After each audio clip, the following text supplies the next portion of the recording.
Amen. Est-ce qu'on est prêt pour la parole de Dieu ce soir? Amen. On va se lever si vous voulez bien. Nous allons lire particulièrement donc un passage dans la parole de Dieu dans le livre des Proverbes. Oui, ok. Je pensais qu'il y avait autre chose. Ok. Proverbes chapitre 15. Proverbes chapitre 15. Alors, nous allons lire un verset. Alors, il y a un seul verset, particulièrement donc dans ce passage.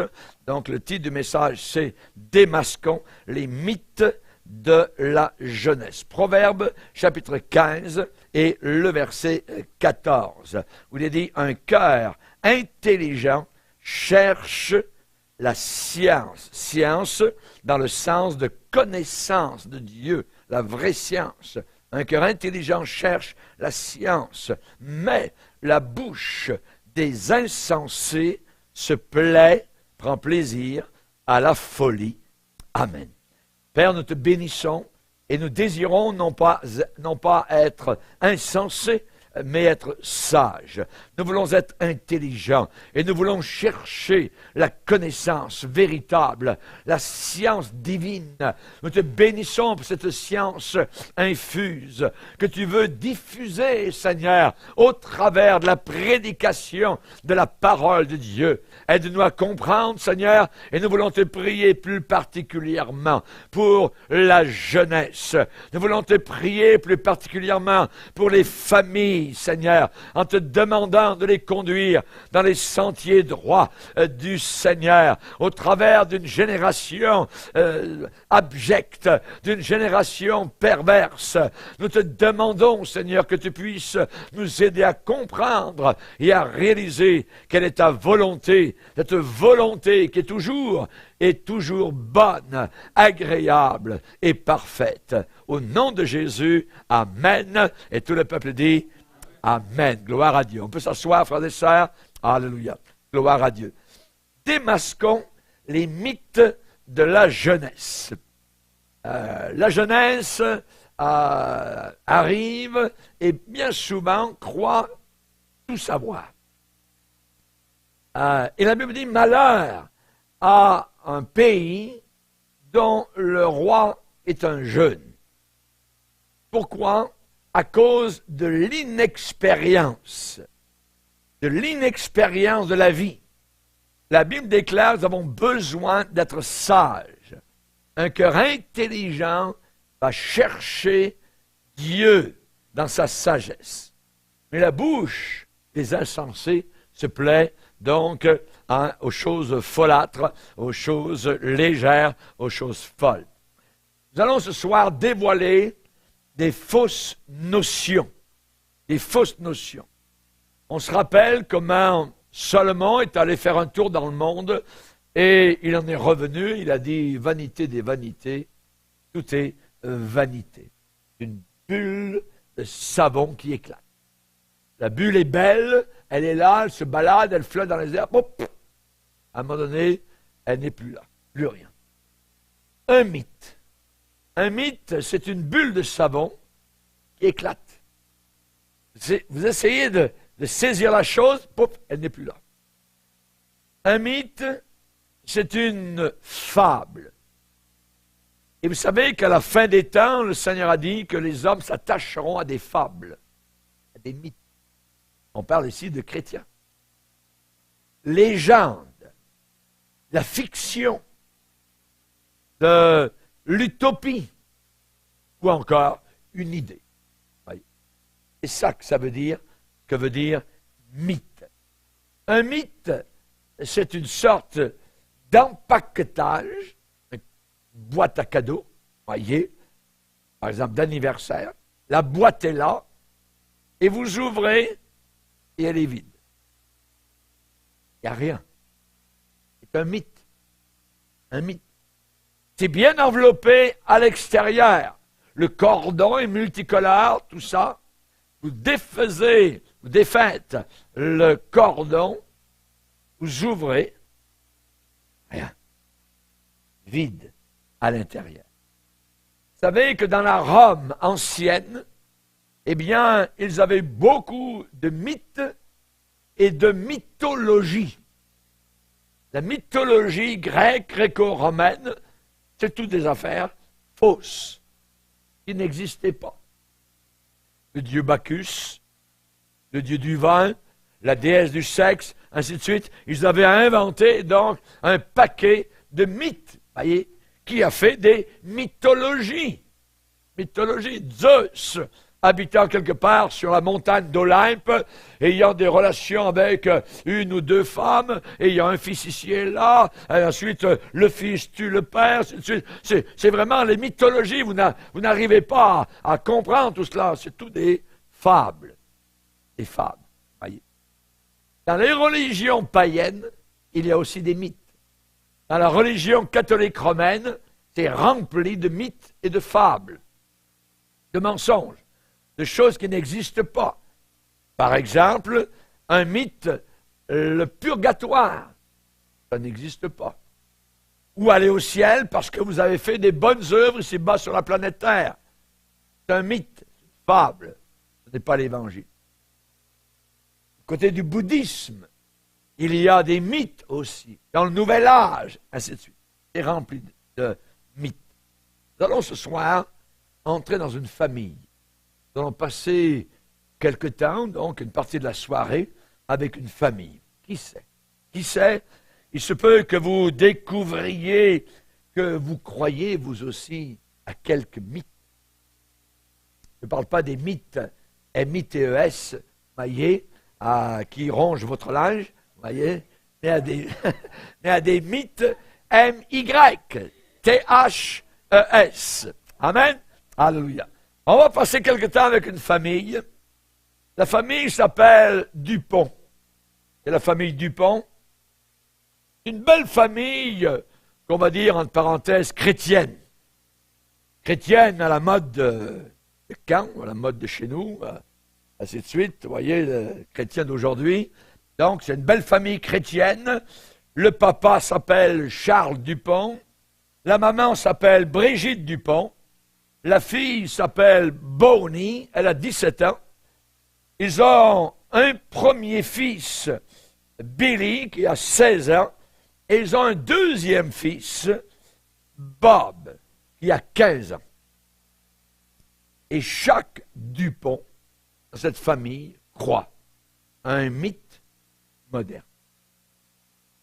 Premier mythe, c'est le papa. Le papa, Monsieur Dupont, Charles Dupont. Charles Dupont croit que l'argent fait le bonheur. C'est un mythe. Ce n'est pas vrai. Charles, le papa, fait quelques appels téléphoniques de sa voiture en attendant dans le trafic que la lumière passe au vert. Et il dit, le temps, c'est de l'argent. Alors, il parle avec quelques clients et à des acheteurs potentiels. Et finalement, on arrive au QG, quartier généraux, de son entreprise. Il marche en avant, en passant devant un bouquet de belles secrétaires, pour arriver dans un bureau très spacieux, très élégant et moderne. On s'assoit avec M. Dupont. M. Dupont nous parle. Vous savez, moi, ma philosophie d'affaires, c'est simple. J'ai grandi quand j'étais petit en étant pauvre et je sais que sans l'argent, vous ne pouvez pas faire grand-chose dans ce monde. Vous êtes d'accord avec ça? Oui. Maintenant, dit M. Dupont, j'admets que mon travail de 14 heures par jour me garde un peu loin de ma famille et de mon Église. Mais j'aime à réfléchir et à penser que dans tout cela, je gagne de l'argent pour Dieu. On va regarder ça de plus près. Monsieur Dupont, c'est le papa. OK, Monsieur Dupont? Vous gagnez votre argent pour Dieu. Oui, c'est bien ça. Ne serait-ce pas que vous faites de l'argent votre Dieu?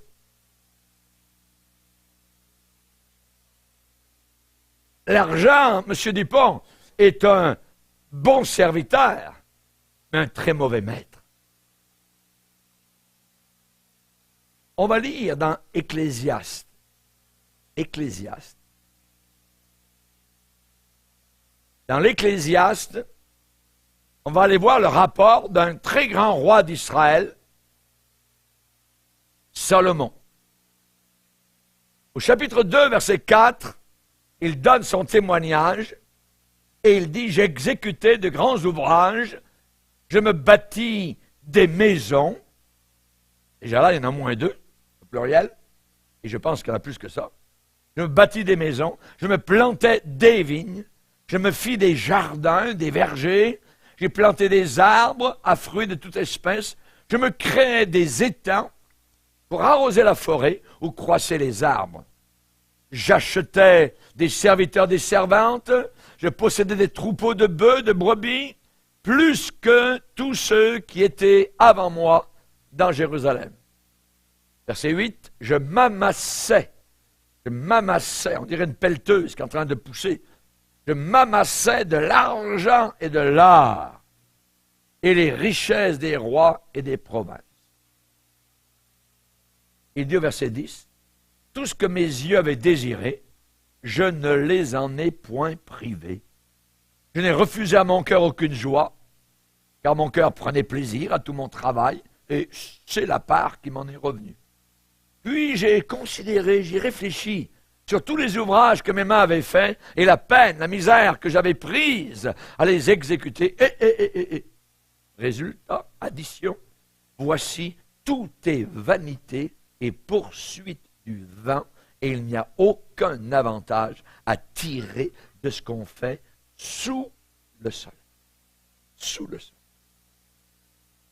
Regardez ce qu'il dit au chapitre 5 et au verset 9. Chapitre 5, verset 9. Celui qui aime l'argent n'est pas rassasié par l'argent. Et celui qui aime les richesses n'en profite pas. C'est encore là une vanité. Quand le bien abonde, ceux qui le mangent abondent. Et quel avantage en revient-il à son possesseur, sinon qu'il le voit de ses yeux? Il commande au guichet automatique, reçu. Oh, quel montant j'ai dans mon compte. C'est ça, c'est sa joie. C'est tout ce qu'il a.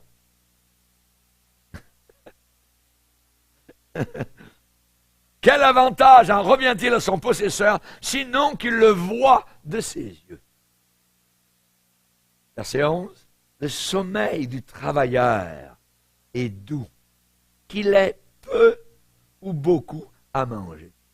Mais le rassasiement du riche ne le laisse pas dormir. Il ne peut pas dormir, il y a trop d'argent. On va me voler là. Attends ça, qu'est-ce que je vais faire avec ça? Ainsi de suite. Petit travailleur qui travaille au pic et à la pelle, qui gagne honnêtement son argent, il dort. Il dort bien. Il dort en paix. Monsieur Dupont, il croit à un mythe. Il croit que l'argent fait le bonheur. C'est totalement faux. Totalement faux. Ouais. Celui qui aime l'argent n'en profite pas. C'est la Bible. C'est le résultat d'un homme très riche qui parle. Un milliardaire, Salomon. Celui qui aime l'argent n'en profite. Monsieur Dupont, vous vous trompez. Vous savez, il y a beaucoup de personnes qui avalent aujourd'hui l'idée que l'argent fait le bonheur. Ce n'est pas véritablement vrai. Jésus a dit, gardez-vous avec soin, soigneusement, de toute avarice. Avarice. Dieu n'est pas contre l'argent. Dieu est contre l'amour de l'argent. Parce qu'il demande l'amour de Dieu dans nos cœurs, pas l'amour de l'argent. Et Jésus dit, gardez-vous avec soin, avec soin, soigneusement, de toute avarice. Parce que des gens étaient venus en disant, Seigneur, viens chez nous, là, à la maison, parce qu'on a un problème. Papa est mort, tout ça, et puis on est en train de faire les héritages, tout ça, puis mon frère est en train de me chicaner, tout ça. Je pense qu'on va se prendre au collet, puis on va se tuer l'un l'autre, et c'est terrible. Jésus dit, je ne suis pas venu pour faire vos partages d'argent. Gardez-vous avec soin de toute avarice. Et il a ajouté, les terres d'un homme riche avaient beaucoup rapporté. Et il avait dit, je ne pourrais pas vraiment rentrer toute ma récolte, il va falloir que je fasse des granges bien plus grandes que cela. Oui. Et vous savez ce qui est arrivé? Je dis qu'il était insensé, parce que cette nuit même, son âme allait être redemandée. Et tout ce qu'il avait amassé, eh bien, ça serait pour qui? Les autres. Voyez, lui allait partir dans l'éternité. Et Jésus a ajouté, celui qui amasse des trésors pour lui-même n'est pas riche pour Dieu. Amasser des trésors pour soi-même et ne pas être riche pour Dieu. Il y avait un grand homme de Dieu, je pense c'est John Wesley. Il recevait, passait au travers de son ministère, beaucoup d'argent. Beaucoup d'argent. Et John Wesley investissait, évidemment, donc, dans l'Évangile. Dans l'Évangile. Et lorsque on a voulu faire le compte après sa mort de ce qui restait comme bien, tout ça, je pense qu'il y avait une assiette et deux fourchettes en or. Pourquoi? Parce qu'avant sa mort, il avait investi pour le royaume. Pour le royaume. Il ne voulait pas laisser aux païens, voyez, les biens que Dieu lui avait confiés. Jésus n'a-t-il pas dit, là où est ton trésor, là aussi sera ton cœur. Ton cœur. Rappelons-nous, le Seigneur a dit, quand tu habiteras des belles maisons, quand tu mangeras, te rassasieras, n'oublie pas ton Seigneur. Car ce n'est pas à cause de ton intelligence, à cause de ton modus operandi, à cause de ta manière de faire, en disant c'est mon intelligence, à cause de mes diplômes, c'est à cause aussi que j'ai acquis toutes ces richesses. Non, c'est l'Éternel qui te donnera la force de les acquérir. Attention à oublier Dieu. Job 8, verset 13, nous parle de ceux qui oublient Dieu. Job 8, verset 13. Ainsi arrive-t-il à tous ceux qui oublient Dieu. Et l'espérance de l'impie périra. Son assurance est brisée, son soutien est une toile d'araignée. Hein? Il s'appuie sur du solide. Son soutien est une toile d'araignée, il s'appuie sur sa maison, et elle n'est pas ferme. Il s'y cramponne et elle ne résiste pas. Elle tombe. Voilà. C'est comme ça que ça fonctionne avec ceux qui oublient Dieu. Sa certitude, son assurance brisée, son soutien, une toile d'araignée, sa maison n'est même pas ferme et tombe. Ceux qui oublient Dieu, la Bible dit ne te tourmente pas pour t'enrichir. Ne te tourmente pas pour devenir riche. Veux-tu poser tes regards sur ce qui va se faire des ailes? N'y applique pas ton intelligence. Veux-tu poursuivre du regard ce qui va disparaître? Ce qui va disparaître. Car la richesse se fait des ailes et comme l'aigle, elle prend le vol vers les cieux. Réfléchissez. L'argent peut être volé. On peut voler votre compte en banque. On peut voler votre identité. Nous avons été volés un jour à Paris. C'est terrible parce qu'on nous a volés. On était dans un hôtel. Et le matin, la voiture que nous avions avait été brisée. Et ma Bible avait été volée. Ah! Et j'avais un paquet d'études de prédication qui n'était plus là. Ça, on aurait pu me voler 10 000 $, ça ne m'a pas fait pire. On peut se faire voler. Quand nous étions aux îles Fidji, on s'est fait voler avec mon épouse à l'intérieur d'un autre hôtel. On peut se faire voler. Un jour, nous revenions aussi au Québec, chez nous, dans la région de Québec, et nous avions été en mission quelque part pendant environ une semaine. Quand on est revenu, les vitres de la maison étaient tout à fait brisées. Il y avait une belle fraîche en plein hiver qui rentrait à l'intérieur. Il était venu, tout était à l'envers dans la maison. Il avait cherché de l'argent, évidemment. Donc, on peut se faire voler. Voyez, un jour, mon épouse est descendue à la caisse populaire. Elle s'est fait braquer directement par des voleurs qui avaient des bas sur le visage et André les regardait en pleine face, tout ça. Et ils lui ont dit « À terre !» Voyez, André n'avait pas du tout peur. Et là, elle les regardait. Pourquoi? Parce que la banque était en train de se faire voler. Elle était descendue et elle est revenue environ, je dirais, 2 heures plus tard. Je l'attendais à la maison. Elle dit, peut-être elle fait de course en même temps. Elle dit, tu sais ce qui est arrivé à la banque en bas? Je n'ai pas participé, mais j'ai vécu un braquage à Oya où des voleurs sont venus. Ici bas sur la terre, voyez, l'argent fait des ailes, s'envole, voyez. Réfléchissons, l'argent peut être volé, on peut perdre des bijoux, voyez. On peut faire une contrefaçon de votre carte Visa, ainsi de suite, voyez. Votre propriété personnelle peut être saisie ou détruite. Ça, c'est la terre. Les premiers chrétiens, il est écrit dans Hébreu, vous avez accepté avec joie l'enlèvement de vos biens terrestres, sachant que vous avez des biens dans les cieux et qui sont éternels. Vous avez accepté avec joie l'enlèvement de leurs biens. Mais ils étaient remplis de Saint-Esprit. Pour arriver, évidemment, à cette attitude. Donc on voit, évidemment, que l'argent fait le bonheur. C'est un mythe. Beaucoup de personnes croient cela. Ils veulent tous devenir riches. Ils veulent tous gagner de l'argent. Un jour, on a interviewé des Chinois, et le Chinois dit, nous, en Chine, nous avons une idole, c'est l'argent. Nous vivons pour l'argent. Il le disait directement en pleine radio. Nous vivons pour l'argent. Voyez, c'est un mythe. Les gens croient que l'argent fait le bonheur. On va lire dans Psaume 49. Psaume 49, verset 7. Ils ont confiance en leurs biens et se glorifient de leur grande richesse. Mais ils ne peuvent se racheter l'un l'autre, ni donner à Dieu le prix du rachat. Parce que le prix du rachat, il n'y a que Jésus qui l'a payé. Le rachat de leur âme est cher. Ça coûte le sang pur de Christ et n'aura jamais lieu. Et ils ne vivront pas toujours.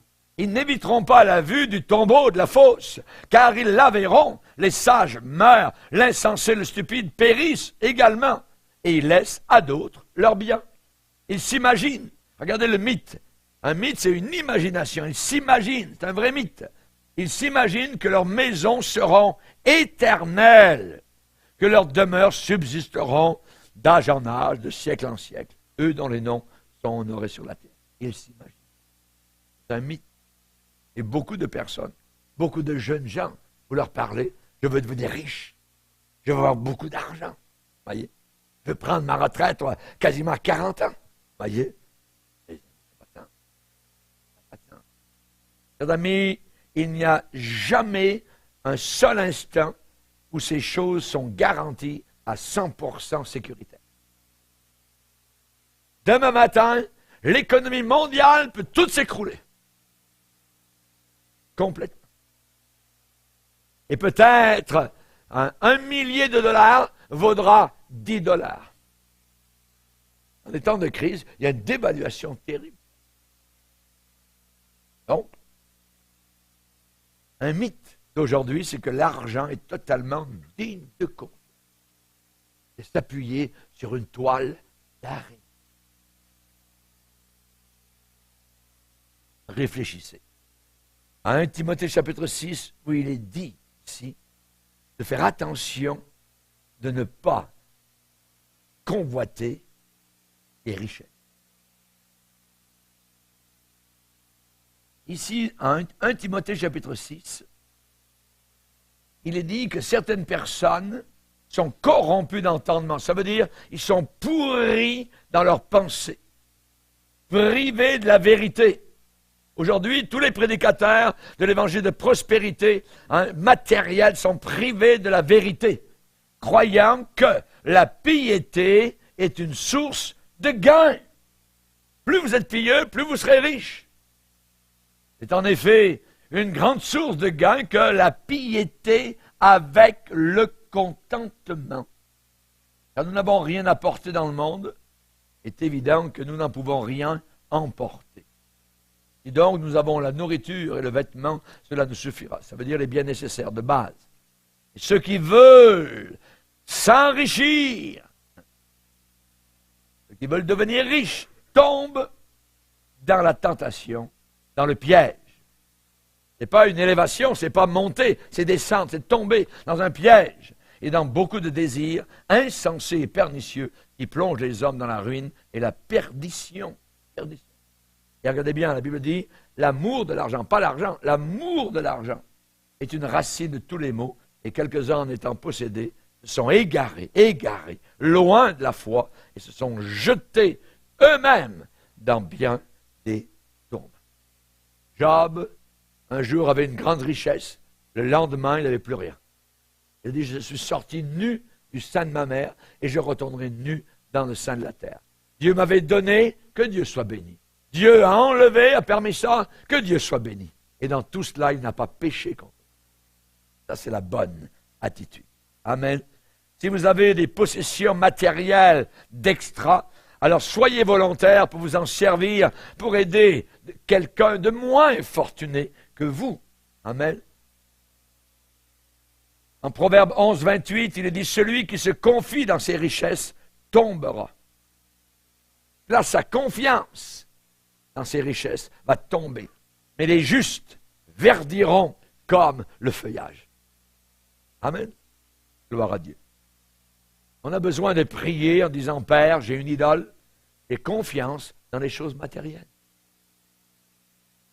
J'ai plus confiance dans les choses matérielles qu'en toi. Et je sais que ce n'est pas bien. S'il te plaît, change-moi, Seigneur. Montre-moi des façons de diminuer ma dépendance sur les choses matérielles. Fais que ma confiance en toi augmente par la puissance du Seigneur. Amen. Un des critères pour être dans le ministère, c'est d'être ennemi de la cupidité.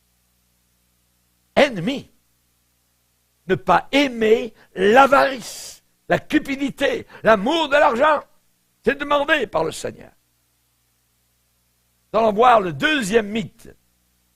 Le deuxième mythe, c'est Bonnie. Bonnie Dupont a 17 ans. C'est la fille de la maison. La fille de la maison. Et Bonnie, eh bien, se sent pas mal finie maintenant d'être élevée. Elle a 17 ans et elle est prête. Elle est prête à sortir des robes de sa mère qui est surprotective. Elle a hâte d'aller au collège. Elle a hâte d'expérimenter la vie pour elle-même. Et on voit que un jour, on entre dans sa chambre, chez elle, et elle nous ouvre son cœur. On lui laisse lui. Bonnie, parle. Et elle nous parle. Bonnie déclare, tout ce que ma mère me laisse faire, c'est aller à l'église. Et je manque tout le fun qu'il y a dans la vie. Je passe à côté de tout ce que mes amis d'école ont. Moi, je meurs d'envie maintenant de savoir à quoi ressemble la vie de party. J'ai envie de m'éclater les fins de semaine. J'ai envie de faire l'amour avec un bel étranger. J'ai pas eu de jeunesse chez moi à la maison. Ouais, ma vie est vraiment ennuyante. C'est dull maintenant. Et quand je serai au collège, je vais vraiment reprendre le temps. Merci, Bonnie. Voilà une jeune fille qui croit à un mythe. Le mythe que c'est le péché qui apporte la satisfaction. Elle croit, Bonnie, que le péché va la satisfaire. C'est ça la vraie vie. Elle est leurrée littéralement par le diable. On va regarder la situation. Bonnie est sur le point de faire les pires bêtises de sa vie. Elle est sur le point de faire les plus grandes erreurs. Elle croit à un mythe que le péché satisfait. N'oublions pas que le péché vient du diable. N'oublions pas que le diable est un menteur. Depuis le commencement des temps, Dieu avait dit à Adam et Ève, vous mourrez si. Le diable arrive en disant, vous ne mourrez pas si vous faites cela. Vous ne mourrez pas. Bonnie est en train de croire un mythe. Le résultat, c'est que le péché amène toujours la tristesse, une tragédie, et on peut être traumatisé à vie. Et je dirais, à mort. Le péché est une insatisfaction totale du côté de l'homme et une insatisfaction totale du côté de Dieu. Dieu n'est pas du tout satisfait quand quelqu'un pêche. Ma Bible me dit au psaume 107 que le Seigneur satisfait l'âme assoiffée. C'est Dieu qui satisfait véritablement. Réfléchissons.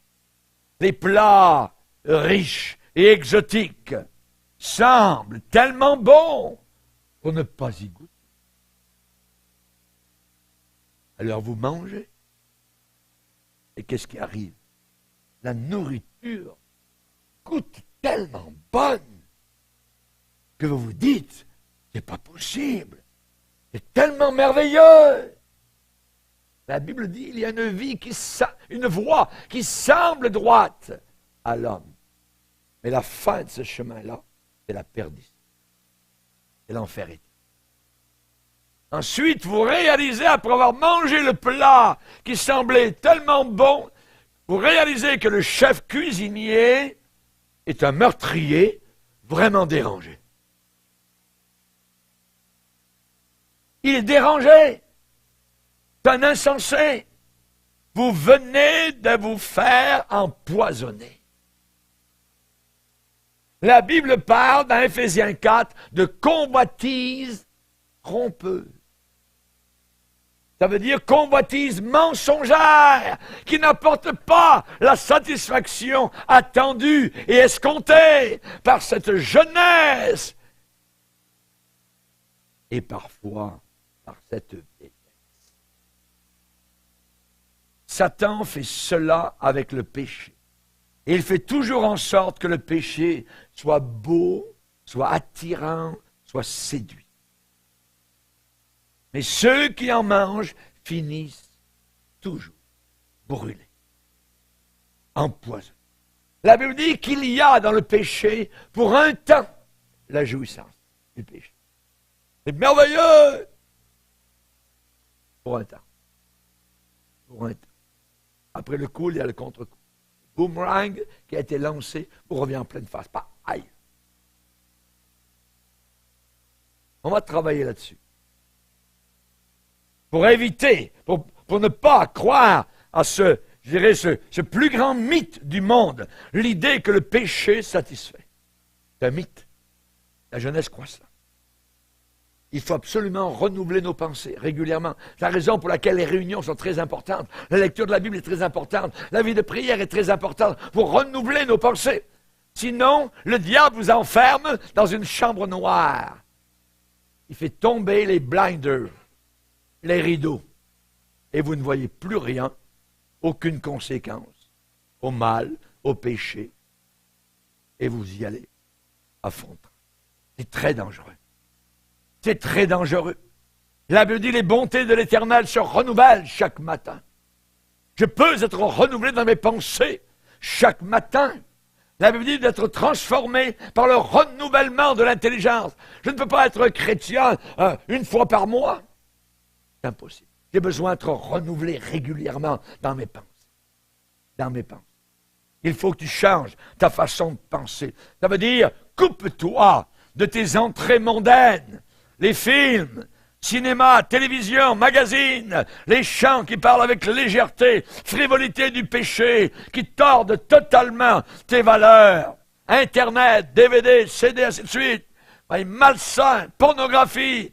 La Bible parle d'être renouvelé dans l'esprit de notre intelligence. Reconnais que lorsque les tentations arrivent, il faut que tu sois sur tes gardes. Sinon, tu vas te faire avoir par des appâts qui semblent tellement innocents. Avec le diable, c'est toujours la cachette. Il parle toujours bien, le diable, toujours gentil. Voyez? Rejette l'offre, l'occasion de pécher. Pense aux conséquences. Aux conséquences. Un homme qui est marié, qui commet adultère, s'il pensait aux conséquences sur sa famille, sur ses enfants, sur son épouse, sur le brisement qui s'en vient, sur le divorce qui s'en vient, ainsi de suite, il ne pense pas à rien. Le diable fait tomber les rideaux. Rejette l'occasion, l'offre du péché. Pense surtout au déplaisir du Seigneur qui te regarde, qui t'a suffisamment aimé pour mourir pour toi. Aujourd'hui, nous avons une génération de chrétiens qui dit « Péchons ». Là où le péché abonde, la grâce surabonde. Ah, oui. Ils disent, avant même que je pêche, je suis déjà pardonné. Alors allons-y. Ah oui? La question a été posée dans l'Épître aux Romains. Pécherions-nous pour que la grâce abonde? Et la Bible parle dans l'Épître de Jude de certaines personnes qui polluent, qui changent, qui modifient la sainteté que nous devons avoir dans notre marche chrétienne. La Bible dit que Moïse, devenu grand, refusa. Résistez au diable. Soumettez-vous à Dieu. Vous ne pourrez jamais résister au diable si, premièrement, vous ne vous soumettez pas à Dieu. Il faut se soumettre, premièrement. Ensuite, nous pourrons résister au diable. Vashti, la reine perse, quand son mari lui a demandé de faire un show de son corps, se mettre toute nue, Vashti a dit, « Monsieur le roi, vous êtes en état d'ébriété. » Jamais! Elle a perdu son trône parce qu'elle a refusé de faire un show devant les hommes du royaume qui étaient en état d'ivresse. Joseph a refusé quand la femme de son patron a voulu l'emmener dans un état de corruption et d'impureté. Moïse a refusé d'être appelé fils de la fille de Pharaon. Daniel a refusé de manger les mets du roi de Babylone. Jésus a refusé les appâts de Satan. Et nous devons refuser. N'oubliez jamais, le péché apporte toujours la tristesse et l'insatisfaction. Mais le mythe que notre génération croit, que la jeunesse croit, c'est que le péché apporte l'épanouissement et la satisfaction. Troisième mythe. Nous allons voir. Vous savez, pasteur, le look ne ment pas. Ça nous dit beaucoup de choses. Quand on regarde une personne, on regarde la personne, ça c'est encore un mythe. L'apparence extérieure peut mentir. Mais le mythe, c'est que l'apparence extérieure ne ment pas. On va aller voir la maman, Madame Dupont, c'est la maman. Elle est gentille, petite dame. Elle va à une classe d'aérobic fidèlement. Elle est dans l'église, elle est chrétienne. Elle a commencé même à faire du yoga, voyez. Elle est toujours bien habillée. Toujours bien habillée. Elle nettoie sa maison avec religiosité et elle veut être certaine que sa maison n'a aucune tache, aucune saleté, aucune poussière. Ses enfants vont dans les meilleures écoles. Elle est fière du statut que elle et son mari ont dans le voisinage et nous allons l'interviewer. Voulez-vous répondre, Madame Dupont, à quelques-unes de nos questions? Et nous l'écoutons. Vous savez, je pense que c'est très important de garder une bonne image publique. Les gens devraient pouvoir regarder vers nous, les chrétiens, et voir une différence énorme. Par exemple, vous prenez Betty Joe, vous la connaissez? Oui. Elle qui travaille là-bas à l'église, elle est la personne la plus gentille au monde, en aidant les uns, en aidant les autres. Mais cette pauvre personne a besoin de perdre au moins 30 kilos. Son apparence est tellement horrible. Les gens pourront jamais dire en la regardant si vraiment elle est chrétienne. Examinons la situation. Merci, Madame Dupont. Madame Dupont a raison, dans un certain sens, c'est que les chrétiens doivent être différents. Mais cependant, la différence doit être bien plus que simplement extérieure. Jésus a dit que les gens pouvaient paraître très bien à l'extérieur, tout en étant pourris à l'intérieur. Malheur à vous, scribes et pharisiens hypocrites, parce que vous ressemblez à des tombeaux blanchis qui paraissent beaux au dehors et qui au-dedans sont pleins d'ossements de mort et de toute espèce d'impureté de saleté. Il faut avoir le profil, je dirais, Adonis et être pourri à l'intérieur. On a dit dans le monde, l'habit ne fait pas le moine. Jésus a dit, ne jugez pas selon l'apparence, mais jugez selon la justice. Ça veut dire, faites un jugement droit et correct. Est-ce que c'est mauvais de bien paraître? Est-ce que c'est mauvais d'essayer de se mettre en forme physique? Est-ce que c'est mauvais de porter de beaux vêtements propres? Non, non, non. Est-ce que c'est mauvais d'avoir la perspective de vie Madame Dupont? C'est mauvais. Pourquoi? Parce que l'homme regarde l'extérieur. Et Dieu regarde l'intérieur.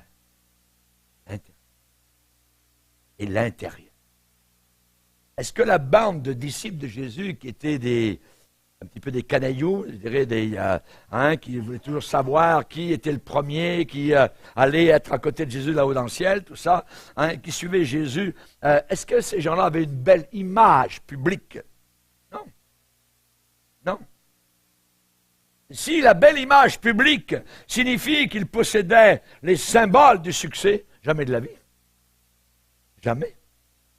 Comment pensez-vous que Dieu voit le succès et la spiritualité?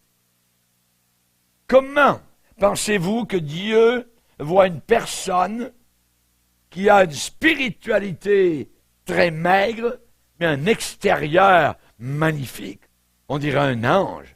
On dirait quelqu'un de glorieux, quelqu'un qui connaît la Bible depuis des années, tout ça, puis ça. Mais il peut être pourri totalement à l'intérieur. Il faut faire attention à ceux qui s'excusent toujours. Oh Seigneur, tu sais que la vie est dure, les tentations, tout ça, mais on t'aime, Seigneur. Ah ouais. Ce langage-là signifie beaucoup de choses. C'est la pointe d'un iceberg. Parce que la personne peut vivre la saleté de l'impureté au travers de mois, des années. Dieu connaît les. Mes amis, dites non au mythe de l'apparence extérieure. L'apparence extérieure n'a pas beaucoup d'importance par rapport à la santé intérieure. N'isolez jamais le côté spirituel, je dirais, du côté physique. Nous devons regarder tous les événements de la vie, que ce soit des exercices, soit l'école, le travail, la prière, lire la Bible, des temps de sortie. Nous devons regarder cela comme étant des dons de Dieu pour l'avancement du royaume de Dieu. Pour l'avancement du royaume de Dieu. Nous devons arrêter de juger les gens sur l'apparence extérieure. Ne balayez pas du revers de la main les gens juste parce qu'ils sont de petite taille. Hey, tu l'as vu? On dirait un petit nain. Zachée? Zachée? Est-ce que Jésus a... Il est pas trop petit, regarde son corps. Il n'a pas poussé. Non, Jésus l'a aimé. Jésus l'a aimé. Amen. Nous ne devons pas non plus rejeter du revers la main les gens juste parce qu'ils ont trop de poids. Ou parce qu'ils sont handicapés. Voyez. Ou différents de vous d'une façon ou d'une autre. Ou qui n'ont pas la même couleur de peau. Voyez. Ou parce qu'ils sont pauvres. Non, non, non, non. Jésus dit, vous regardez à l'apparence. On va lire, si vous voulez bien, dans 2 Corinthiens 10. 2 Corinthiens 10, verset 7.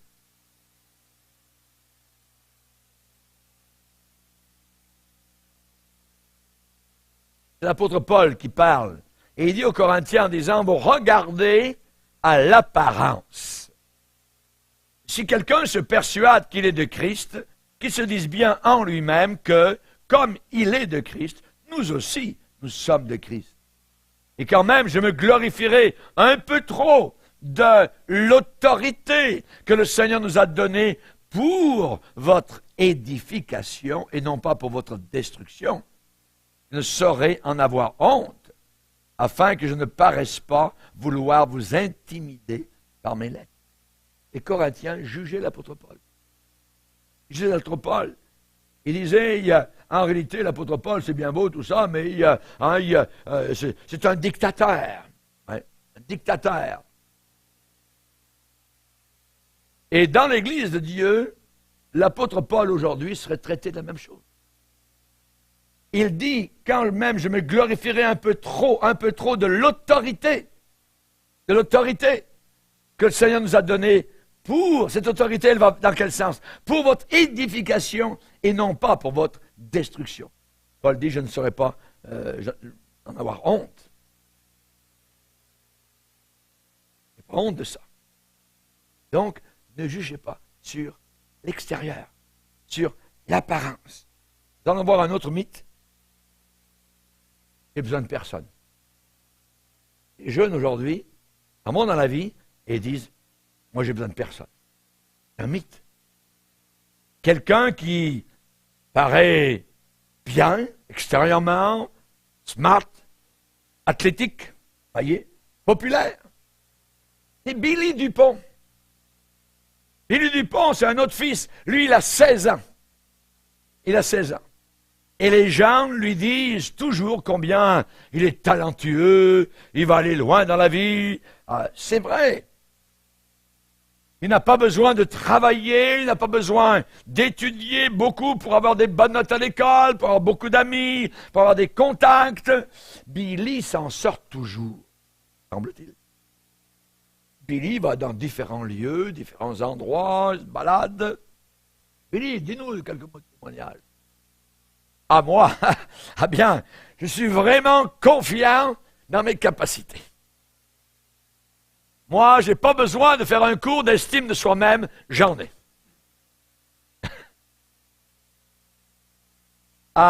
Si je pense vraiment à quelque chose, je sais que je peux le faire. Et jusqu'à présent, les choses sont venues assez facilement vers moi. Et je dirais, même si je suis dans une situation difficile, je n'ai aucun doute, je vais m'en sortir. Je vais m'en sortir. Je vais maîtriser la situation. Et je sais qu'en travaillant dur, j'en sortirai vainqueur. On va évaluer la situation. Ce que beaucoup considèrent une qualité admirable de confiance, souvent ce n'est rien de plus que de l'orgueil. C'est simplement de l'orgueil. Je n'ai besoin de personne. C'est un mythe. Je n'ai besoin de personne. L'orgueil. Avoir uniquement confiance dans ses propres capacités. Et devant une telle attitude, la Bible dit, maudit soit l'homme qui place sa confiance dans l'homme. Ça peut être une confiance dans un autre homme, ou ça peut être une confiance dans l'homme qui est là, en soi-même. Proverbe 28, verset 26, celui qui a confiance dans son propre cœur est un insensé. Mais celui qui marche dans la sagesse sera sauvé. Confiance en soi-même. 1 Corinthiens 10, 12.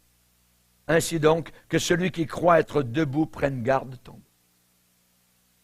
Un jour, j'ai reçu un témoignage de quelqu'un, confidentiel, et il avait trompé son épouse. Il dit, pasteur, je marchais avec Dieu, j'aimais le Seigneur, je n'ai pas vu la chose arriver. Ah, c'est toujours la même chose. C'est toujours ça. Vous n'êtes pas sur vos gardes. Que celui qui croit être debout prenne garde.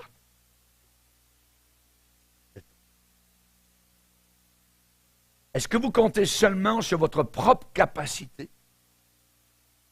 Ou bien si vous comptez sur le Seigneur pour vous aider, pour vous secourir, pour vous diriger? Si on compte uniquement sur soi-même, on a un problème d'orgueil. La résolution de ce problème-là, eh bien, c'est ne te vante pas du lendemain, car tu ne sais pas, tu es ignorant, tu ne sais pas ce que le lendemain peut amener.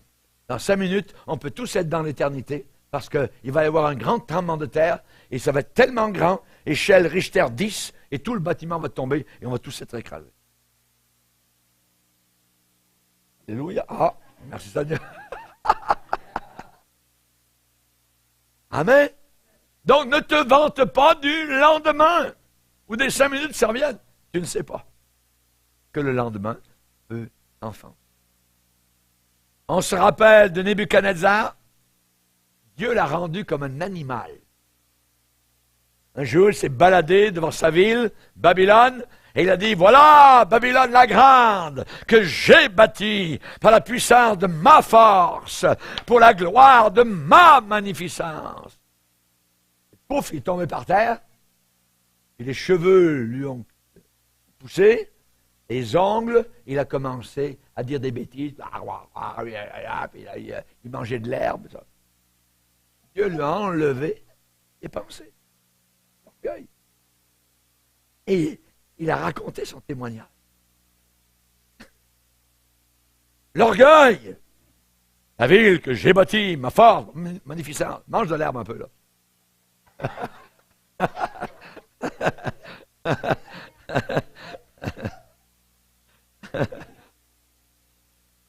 Le dernier mythe, c'est que l'homme est le boss. C'est l'homme qui est le maître. Voyez? Ça, c'est le plus jeune, c'est Bob. Bob Dupont, il a 15 ans. Voyez? Il est frère de Bonnie et de Billy. Voyez, c'est le 3e enfant, le 2e fils de la famille.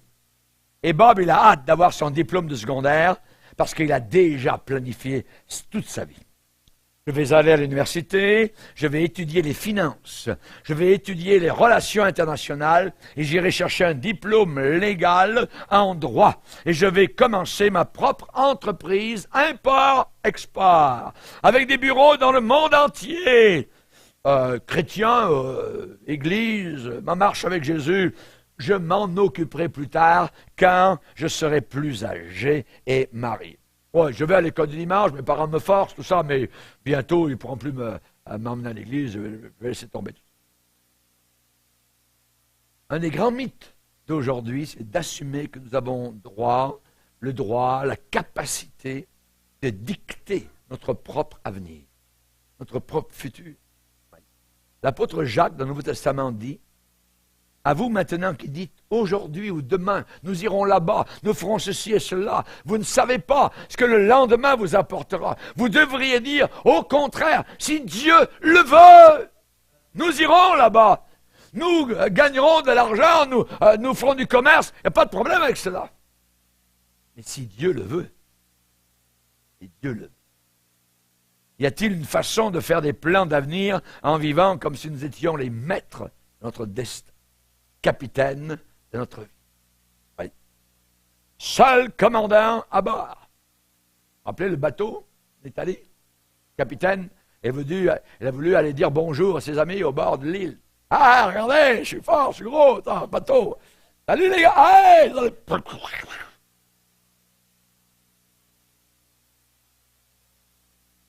Ça coûte des millions et des millions de dollars juste pour ramener le bateau comme ça, puis aller le défaire. Le défaire. Juste pour... moi, le capitaine, à bord. Un des premiers qui est descendu du bateau, c'est lui.